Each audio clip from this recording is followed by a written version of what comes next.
I want to bring in Senator John Kennedy, Republican from the great state of Louisiana. Mr. Senator, thanks for joining us today. This is a very important day, and I want to ask you this question. Congressman Adam Schiff, who chairs the House Intelligence Committee, has complained that President Trump did not bring him into the circle of people who knew about this strike that was going to take place. He was uninformed. He was left in the dark. Do you think the president should have informed Adam Schiff about what he was about to do? I think Chairman Schiff should fill out a hurt feelings report and let's move on. We've got more important things to deal with here.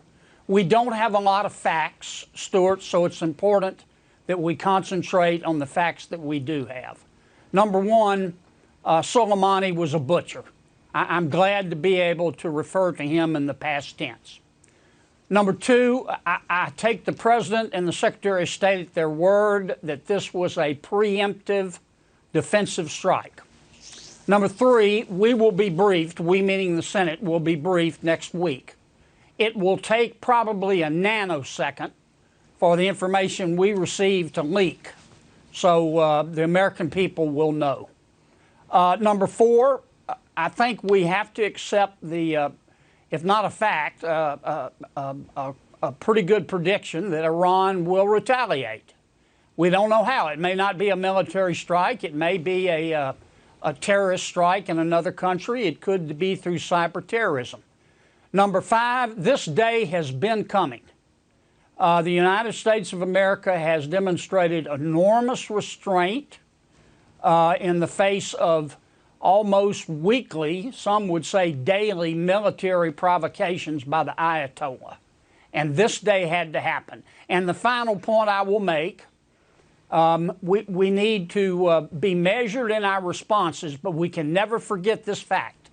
Weakness invites the wolves. Weakness invites the wolves. That's all the Ayatollah understands. Let me move on to impeachment. The trial is supposed to begin, I guess, in a couple of weeks. I'm not sure of the timing, but probably in a couple of weeks. Are we really going to put the President of the United States on trial and risk the Commander-in-Chief being removed from office? Where does all this leave impeachment? That's up to Speaker Pelosi. I have said before that she is she's saying that she won't allow us in the Senate to do what we really don't want to do unless she approves of how we do it. And that's her call. I mean, I think that she has moved from folly to farce.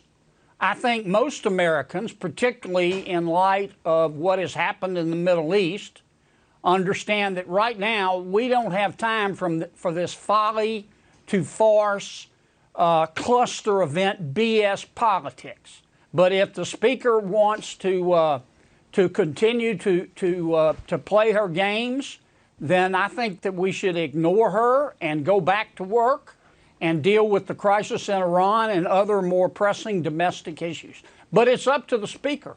I have been disappointed in the fact that she has put appetite and ambition ahead of knowledge and wisdom, but I guess that's her right as an American. That doesn't mean I have to agree with it. Understood. Understood. Do you think that the people of Louisiana support hardline Trump in this issue? I do. I do. And I think the country needs to. I think we have to accept the President and the Secretary of State at their word. Let me say it again. This day was coming. Now, Iran has been poking us and our allies in every way it possibly can. And you know what? Iraq, it's time for Iraq to pick sides. Iraq, there's no way that the Iranians could have stormed our embassy without the cooperation of the Iraqis. It's time for the Iraqis to stand up and pick a side. Mr. Senator, thank you very much for joining us today. I know you took special time to be with us, and it is much appreciated. Senator John Kennedy. Thank you, sir. My pleasure, Stuart. Yes, sir. Thanks very much.